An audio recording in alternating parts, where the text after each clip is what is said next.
जब कभी भी भगत सिंह की शहादत की बात होती है तो महात्मा गांधी की चर्चा जरूर आ जाती है, खासकर उनकी भूमिका को लेकर। यह वीडियो दोनों के संबंधों और जो सवाल सोसाइटी में है उन पर है। इसे सामाजिक कार्यकर्ता अशोक भारत के आर्टिकल से तैयार किया गया है। भगत सिंह का जन्म 28 सितंबर 1907 को बांगा लायलपुर पंजाब, जो अब पाकिस्तान में है, वहां पर हुआ था। देशभक्ति उन्हें विरासत में मिली थी। जिस दिन भगत सिंह का जन्म हुआ था उसी दिन उनके पिता सरदार किशन सिंह, चाचा सरदार अजीत सिंह, सरदार स्वर्ण सिंह जेल से रिहा हुए थे। इसलिए उनकी दादी ने उनका नाम भागो वाला रखा था, जो आगे चलकर भगत सिंह के नाम से प्रसिद्ध हुआ। उनके चाचा सरदार अजीत सिंह और सरदार स्वर्ण सिंह का जुड़ाव क्रांतिकारी आंदोलन से था। पिता सरदार किशन सिंह कांग्रेस के सक्रिय सदस्य थे। देशभक्ति भगत सिंह में कूट कूट कर भरी थी। देश के लिए जीना और मरना उनके जीवन का मकसद हो गया था। देश का राजनीतिक माहौल तेजी से बदल रहा था। कांग्रेस की कमान गांधी जी ने संभाल ली थी। असहयोग आंदोलन ने आज़ादी की लड़ाई में जान फूंक दी थी। देश उबाल पर था। इस माहौल में भगत सिंह का तरुण मन भला कैसे चुप बैठ सकता था। भगत सिंह इस आंदोलन में शरीक हुए। उन्होंने डीएवी कॉलेज छोड़कर नेशनल स्कूल में दाखिला लिया, लेकिन गांधी जी ने अचानक चौरी चौरा कांड के बाद असहयोग आंदोलन वापस ले लिया। पूरा देश गांधी के इस फैसले से अवाक हतप्रभत रह गया। इसका प्रभाव भगत सिंह के मन पर भी पड़ा। इस अप्रत्याशित घटना ने भगत सिंह को क्रांतिकारी आंदोलन की ओर मोड़ दिया। भगत सिंह की लड़ाई साम्राज्यवाद और सांप्रदायिकता दोनों के खिलाफ थी। वे एक ऐसे राष्ट्र का निर्माण करना चाहते थे जिसमें व्यक्ति और राष्ट्र के द्वारा शोषण न हो किसी भी व्यक्ति का। भगत सिंह का युवा मन अंग्रेजों के अत्याचार से उद्वेलित हो जाता था। वे उसे सबक सिखाने और बदला लेना अनुचित नहीं मानते थे। तभी तो लाला लाजपत राय के खिलाफ अभियान चलाने वाले भगत सिंह लाठीचार्ज के कारण लाला जी की मृत्यु का बदला लेने की योजना की अगुवाई करते हैं, जो उनके शहादत का कारण बना। दूसरी तरफ अहिंसा के अनन्य उपासक महात्मा गांधी अहिंसा के माध्यम से स्वराज प्राप्त करना चाहते थे, जिसे भगत सिंह असंभव सपना मानते थे। स्वराज प्राप्ति के तरीके में मतभेद के बावजूद भगत सिंह यह मानते थे कि स्वराज के लिए लोगों में जागरण का जितना काम गांधी जी ने किया है उतना किसी अन्य ने नहीं किया। इसलिए वे गांधी जी की बहुत इज्जत करते थे। गांधी जी भी भगत सिंह की बहादुरी और देशभक्ति के कायल थे। इतिहास जो है वो अतीत से सबक सीखने के लिए है, बदला लेने या महापुरुषों को एक दूसरे के खिलाफ लड़ाने और खड़ा करने के लिए नहीं है। मगर कुछ लोग गांधी बनाम भगत सिंह की नकली विवाद खड़ा करना चाह रहे हैं। विशेषकर युवाओं में यह भ्रम फैलाया जा रहा है कि अगर गांधी चाहते तो भगत सिंह को बचा सकते थे। जो लोग यह बात कह रहे हैं उन्होंने न तो गांधी को समझा है और न भगत सिंह को। भगत सिंह का 22 मार्च 1931 को अपने साथियों को लिखा पत्र गौर करने लायक है। उन्होंने लिखा है, साथियों, स्वाभाविक है कि जीने की इच्छा मुझमें नहीं चाहिए। मैं इसे छिपाना नहीं चाहता, लेकिन मैं एक शर्त पर जिंदा रह सकता हूं कि कैद होकर या पाबंद होकर नहीं जीना चाहता। मेरा नाम हिंदुस्तानी क्रांति का प्रतीक बन चुका है और क्रांतिकारी दलों के आदर्शों और कुर्बानियों ने मुझे बहुत ऊंचा उठा दिया है। इतना ऊंचा कि जीवित रहने की स्थिति में इससे ऊंचा हरगिज नहीं हो सकता। आज मेरी कमजोरियां जनता के सामने नहीं हैं।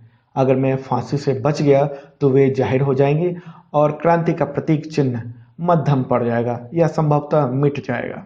एक और बात है कि भगत सिंह को फांसी असेंबली बम कांड के लिए नहीं हुई थी। इस कांड में उन्हें आजीवन कारावास हुआ था। उन्हें फांसी दिलवाने में उनके HSRA के क्रांतिकारी साथियों जय गोपाल और हंसराज वोहरा का हाथ था, जो सरकारी गवाह बन गए थे सैंडर्स हत्याकांड में। इसकी चर्चा प्रायः नहीं होती है। आखिर क्यों? क्योंकि इसकी चर्चा करने से झूठ और पाखंड का भंडाफोड़ हो जाएगा। इस संदर्भ में यह प्रसंग गौर करने लायक है। इधर मुकदमे की कार्रवाई प्रारंभ हो गई। सामने भगत सिंह ने जय गोपाल को देखा, जो अपनी मूछें ऐंठ रहा था। जब भगत सिंह से उसकी आंखें मिली, उल्टे उसने भगत सिंह पर गालियों की बौछार की शुरुआत कर दी। भगत सिंह अचरज से जय गोपाल को देख रहे थे, जिनके बारे में कभी भगत सिंह ने कहा था कि वह HSRA का गहना है। भगत सिंह ही क्या, किसी क्रांतिकारी ने कभी यह कल्पना में नहीं सोचा था उनके अपने दल के साथी फांसी के फंदे तक पहुंचाने का कारण बनेंगे। खुद भगत सिंह गांधी के बारे में क्या सोचते थे। अब जरा इस पर गौर करिएगा। भगत सिंह जब जेल में राजनीतिक बंदियों पर राजनीतिक बंदियों जैसा बर्ताव किया जाए इसके प्रश्न पर अनशन कर रहे थे, तो इस अनशन में क्रांतिकारी जतिन दास की मृत्यु हो गई थी। भगत सिंह की हालत बिगड़ती जा रही थी। देश में चिंताएं बढ़ रही थी। कांग्रेस ने एक प्रस्ताव पारित करके भगत सिंह से अनशन तोड़ने का आग्रह किया। कांग्रेस का प्रस्ताव लेकर उनके पिता सरदार किशन सिंह भगत सिंह के पास गए। उन्होंने भगत सिंह से कहा, बेटा, कांग्रेस पार्टी ने तुमसे आग्रह किया है कि तुम लोग इस अनशन को छोड़ दो। भगत सिंह ने कहा, हम सभी क्रांतिकारी इस पार्टी की इज्जत करते हैं, क्योंकि हम सबको पता है कि इसने देश की आज़ादी के लिए कितने संघर्ष किए हैं।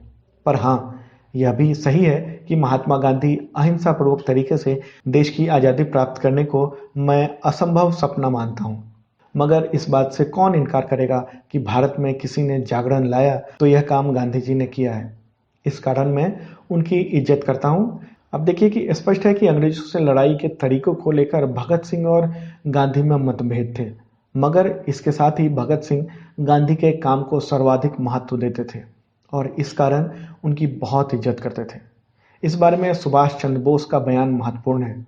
सुभाष चंद्र बोस कहते हैं, जैसे ही मुंबई की ट्रेन से हम लोग दिल्ली पहुंचे कि महात्मा जी को खबर मिली सरकार ने लाहौर षड्यंत्र के सरदार भगत सिंह और उनके साथियों को फांसी चढ़ाने का फैसला कर लिया है। इन युवकों को बचाने के लिए महात्मा गांधी जी से कहा गया और उन्होंने उन्हें बचाने के लिए अधिक से अधिक कोशिश की। वायसराय ने स्वयं गांधी जी से कहा था कि मुझे 3 बंदियों की फांसी की सजा को रद्द करने के बारे में बहुत से लोगों के हस्ताक्षर सहित अर्जी मिली है। फिलहाल मैं इस फांसी की सजा को स्थगित कर दे रहा हूं और बाद में इस मसले पर गंभीरता से विचार करूंगा, लेकिन इससे अधिक मुझ पर इस समय और अधिक दबाव न डाला जाए। स्वयं गांधी जी ने कांग्रेस के कराची अधिवेशन में, जो भगत सिंह के फांसी के तुरंत बाद हुई थी, एक प्रश्न के उत्तर में कहा था, मैं वायसराय को जिस तरह से समझा सकता था उस तरह से समझाया। समझाने की जितनी क्षमता मुझ में थी सब मैंने उन पर आजमा कर देखी। भगत सिंह के परिवार वालों के साथ निश्चित आखिरी मुलाकात के दिन अर्थात 23 मार्च को सवेरे मैंने वायसराय को एक खनगी खत लिखा। उनमें मैंने अपनी सारी आत्मा उड़ेल दी। सब बेकार गया। आप कहेंगे कि मुझे एक बात और करनी चाहिए थी, सजा को घटाने के लिए समझौते में एक शर्त रखनी चाहिए थी, पर फांसी की सजा समझौते के बाद सुनाई गई। अब ऐसा नहीं हो सकता था। स्पष्ट है कि जो लोग यह प्रचार कर रहे हैं कि गांधी जी ने भगत सिंह को बचाने का प्रयास पूरा नहीं किया, इसका कोई ऐतिहासिक आधार नहीं है। यह पूरी तरह से भ्रामक और असत्य है। वे कौन लोग हैं जो सुनियोजित ढंग से गांधी के बारे में झूठ और भ्रम फैलाकर लोगों को गुमराह कर रहे हैं? ये वो लोग हैं जिन्होंने आज़ादी की लड़ाई में अंग्रेजों का साथ दिया था और अब अपना खोटापन को छिपाने के लिए गांधी के खिलाफ समाज में जहर फैलाने के कुत्सित प्रयास करने में लगे हैं। भगत सिंह सांप्रदायिकता को उतना ही बड़ा दुश्मन मानते थे जितना साम्राज्यवाद को। भगत सिंह ने जिस नौजवान सभा की संरचना की, उसने सर्वसम्मति से यह प्रस्ताव भगत सिंह की अगुवाई में पारित किया कि किसी भी धार्मिक संगठन से जुड़े नौजवान को उसमें शामिल नहीं किया जा सकता, क्योंकि धर्म व्यक्ति का निजी मामला है और सांप्रदायिकता हमारी दुश्मन है, जिसका हर हालत में विरोध किया जाना चाहिए। 1919 में जलियांवाला बाग हत्याकांड के बाद ब्रिटिश सरकार ने सांप्रदायिक दंगों का खूब प्रचार प्रसार किया। इसके असर से 1924 में कोहाट में बहुत ही अमानवीय ढंग से हिंदू मुस्लिम दंगे हुए। उसके बाद राष्ट्रीय राजनीति चेतना में सांप्रदायिक दंगों पर लंबी बहस चली। इस मौके पर भगत सिंह ने जो विचार व्यक्त किए वो गौर करने लायक है। सुनिएगा। भारतवर्ष की दशा इस समय अत्यंत दयनीय है। एक धर्म के अनुयायी दूसरे धर्म के अनुयायियों के जान के दुश्मन है।